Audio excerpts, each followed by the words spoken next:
واشار لها بالامس سي محي الدين خالف ان ما كاينش فريق قوي وفريق ضعيف، كاين فريق محضر جيدا وفريق ما محضرش. On va prendre tout de suite, si vous le voulez bien, la direction de l'Afrique du Sud pour y rejoindre notre confrère Amine Faressa. Polokwane, Amine, on sent beaucoup de regrets ce soir car il y avait peut-être un très bon coup à jouer aujourd'hui pour les hommes de Rabah Sa'dan. Bien, bonsoir Jalal, vous avez très bien résumé la rencontre entre l'Algérie et la Slovénie. C'est vrai qu'il y a beaucoup de regrets sur cette rencontre parce que les Verts, les protégés de la Barcadane, auraient pu gagner. Il y avait une place pour une victoire de l'Algérie face à la Slovénie. Une équipe appliquée, une équipe bien en place, mais il a manqué ce grain de folie capable de faire la différence. La Barcadane n'a pas osé, il faut le dire, un seul attaquant en pointe. Les Verts auraient joué 24 heures et n'auraient pas trouvé la faille devant les Slovènes. Ça aurait pu jouer sur une balle arrêtée. Il y a eu par exemple le coup franc de Belhadj, il y a eu un corner de Ziani, reprise de la tête de Halish. Et puis en deuxième mi-temps, on dit que la deuxième mi-temps, c'est la mi-temps des entraîneurs. Là, à mon avis, il y a eu une erreur de coaching en faisant entrer Rezel qui n'était pas très bien. Il n'a pas marqué depuis bien longtemps, il est en plein doute. C'est un attaquant et vous savez très bien quand le doute gagne un attaquant, il est jamais bien. Et puis dans même pas 10 minutes, ça a été le tournant du match. 2 cartons jaunes, expulsion, et puis une erreur du gardien de but Chaouchi sur une trajectoire de balle. Il a été trompé par le rebond du ballon. L'équipe algérienne aurait pu mieux faire, notamment sur cette première mi-temps. Mais qu'est-ce qu'on retiendra? On retiendra la défaite. Et première défaite de l'Algérie pour un premier match en Coupe du Monde, puisque rappelons-le, elle avait battu l'Allemagne en 1982. À l'époque, c'était la RFA. Match nul contre l'Irlande, un but partout. C'était au Mexique. Et puis aujourd'hui, face aux Slovènes, défaite sur le score d'1-0. L'Algérie rate l'occasion, il faut le dire, de sortir avec les 3 points de la victoire. Un bon point sur lequel a fini أمين فارس سي محي الدين. أول هزيمة في أول لقاء في كأس العالم للمنتخب الجزائري في التجربتين السابقتين في 82 و 86. المنتخب الجزائري ما كانش خسر أول لقاء.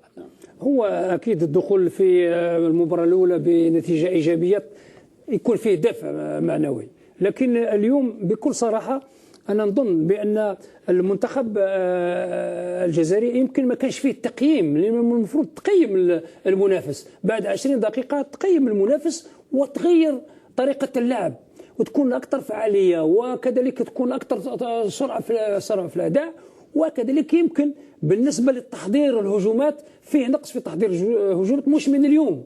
نعم. لأن الزياني اللي يقدر يحضر ويقدر كذا فهو يلعب على الأطراف. نعم.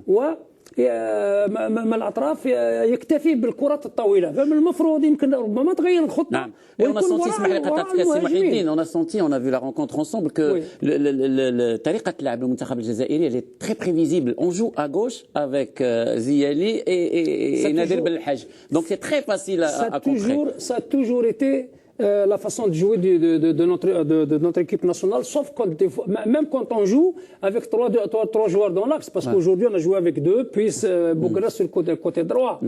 Et donc ça a toujours été comme ça, parce que on a toujours كان عندنا المشاكل من جهه اليمنى لحد الان ما لقيناش لاعب اللي يقدر يلعب من جهه الا مطمور.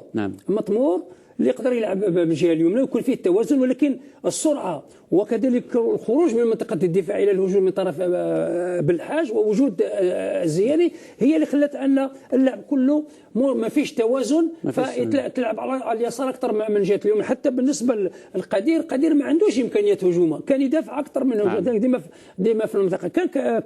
كان عنده مثلا لاعب عنده امكانيات هجوميه اكثر من افضل من بوغرا، لانه بوغرا ماهوش بيحصل فهو بطيئش. فربما كانت تخلق مشاكل، ولكن المشكل وهو التحضير، خلق فرص للتهديف، التحضير الهجومات في الوسط غير موجوده مش من اليوم. فلهذا اليوم ما شفناش تغيير في الاداء بالنسبه للمنتخب. سي محي الدين، هذا المشكل راه مطروح كما ذكرت، ونرجع للاختيارات البشريه قبل انطلاق المونديال. الى لاحظنا في اللائحه ديال المنتخب الجزائري كاين تواجد 3 ديال المهاجمين، هناك جبور اللي يعود من الاصابه، هناك عبد القادر غزال اللي ما كيسجلش، وربما باش نرجعوا لعبد القادر غزال انه لو فيت انه باش يخوض جميع اللقاءات الاخيره للمنتخب الجزائري، ولما ياتي اللقاء الرسمي ديال كاس العالم فهذا اللاعب دخل وكانه باغي يسترجع المكانه ديالو، وكانت ديك لا فوق وديك الرغبه في اثبات الذات هي اللي جعلته يرتكب خطا يعني بعد مرور اظن 3 دقائق من دخوله لارضيه الميدان، ثم خطا المجانب. العوده للاختيارات البشريه كنلاحظوا في اللائحه 3 لاعبين دون نزعه هجوميه كما ذكرت، عبد القادر غزال، هناك جبور، ثم هناك صيفي في 35 سنه اللي مازال في المجموعه بالرغم من ان العطاء ديالو وما اعتمدش عليه المدرب رابح سعدان. كنت دائما كتقول انك من يعني سا اوريتي ميو دو كونفوكي زيايا كي ليس هناك فقط زيايا، كاين زيايا اللي كيلعب مع فريق اتحاد جده السعودي واللي تالق مع فريق وفاق سطيف بشكل كبير، ثم هناك ايضا انا لاعب لي يعني شخصيا كيعجبني كثير في البطوله الجزائريه لاعب فريق سطيف ايضا الاخضر حاج عيسى اللي لاعب اللي كيتمتع بالمراوغات السريعه بقوه الاختراق وبقوه يعني الهجوم انه كيمشي نحو الخصم. هذا اللاعب هذا لم يتم الاستدعاء ديالو، ثم بطبيعه الحال غياب مراد مغني بسبب داعي الاصابه واللي هو لاعب ايضا اللي عنده امكانيات في المراوغه وفي التهديف. هنا الناخب المنتخب هذا المنتخب الجزائري فقد اللاعب اللي يقدر يعطيك الاضافه، اللاعب اللي يقدر اللي عنده الامكانيات التقنيه انه باش يقدر يخلق المتاعب للخصم، وبقى ربما فقيد كريم زياني هو اللي عنده هذه الخصوصيات هذه في هذه المجموعه هذه ديال اللاعبين. امين فارس اللي كان في بولوكواني وحضر لقاء قال ان ربما المنتخب الجزائري كان يلعب اسبوع وما يسجلش امام سلوفينيا لان خط الهجوم ديالو ضعيف. تكلم السي محي الدين على الدفاع الجزائري، صراحه انا وجدت انه كان في المستوى اليوم الاحسن ما بحال ما كانش، والهجوم انكزيستون. اختيارات وليزيتاسيون ديال رابح سعدان تكلمنا عليها، ربما il a pas eu de chance non plus parce que vraiment les points اللي كان كيزيتي عليهم ils ont pas été à la hauteur aujourd'hui et notamment في قلب الهجوم. الحمد لله ان امين فارس استيقظ وشعر الان واحس بان لو ان اكثر من اسبوع لو لعب المنتخب الجزائري سنه مع سلوفينيا بهذا الاسلوب لن يسجل. المنتخب الجزائري انا اقولها واكررها واعود الى كلامي، منتخب محدود الامكانيات. هناك من كان يسوق لافكار على ان هذا المنتخب قوي، ونتحدث عن التحضير الذي قام به المنتخب الجزائري كان تحضير سيء. المباراه الوديه التي تم اختيارها وبالاخص المباراه الاخيره، والسؤال الان يوضع ماذا استفاد رابح سعدان وماذا استفاد الجزائر في مقابله منتخب الامارات؟ لعب بخطه هجوميه ولعب بلاعبين لم يستعملهم في مباراه اليوم. اليوم ماذا حدث؟ رابح سعدان قام بما يجب ان يقوم به في البدايه، ركن الى الدفاع، ترك نصف الميدان للفريق الاخر.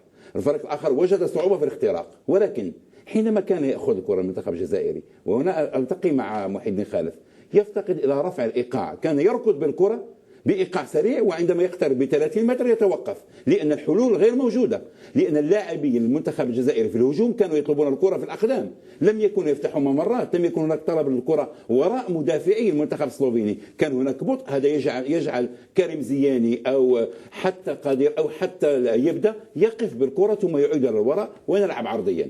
هذه الأمور حينما تمر 20 دقيقة وكما يقول محي الدين يجب أن تغير استراتيجية، أن تستيقظ، أن تقول أن هذا الفريق في المتناول، ماذا يجب أن أفعل؟ أعود إلى غزال، وأنا قلت والآن فؤاد يشاطر من الكلام بأن الثقة التي وضعت في غزال على امتداد 11 مباراة، من يتحمل المسؤولية فيما حدث اليوم؟ رابح سعدان في المقام الأول، لأنه لم يحمي عبد القادر غزال. أي مدرب مبتدئ في العالم يلعب مباريات ويجد أن الهداف الأول لا يسجل يخرجه، يحميه. دور المدرب أن يحمي اللاعب من الانتقادات، من الجماهير، من نفسه، من كبريائه، من أنانيته، وأعطي فرصة للاعب آخر. إذا نجح ذلك اللاعب الآخر فأنا كسبت كمدرب منتخب مهاجم سينفعني في يوم الحسم، ولكن إذا لم أربحه سأكون على الأقل حفزت عبد القادر غزال ليستعيد مكانه. ماذا حدث عبد القادر غزال حينما دخل الكرة؟